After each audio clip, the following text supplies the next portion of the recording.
יושב בסדר עליון, בצל שדי יתלונן. אוכל אדוני מחסה ומצודתי אלוהי יפתח בו. קהל נכבד, כי הוא יצילך מפח יקוש. אנו מלווים למנוחת עולמנו את ראש הממשלה ה-11 של מדינת ישראל, האלוף במילואים אריאל שרון. אדוני להמית ולהחיות, אשר בידך פקדון כל רוחות.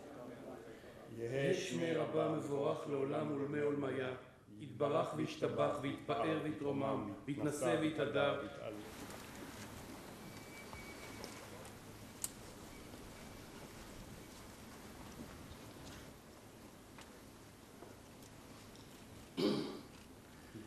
יתגדל שמי רבה, ועלמד דברי קירותי, ימליך מלכותי, ויצמח קורקני, ויקרב משיחי, וביום יחון ובחיי כל בית ישראל.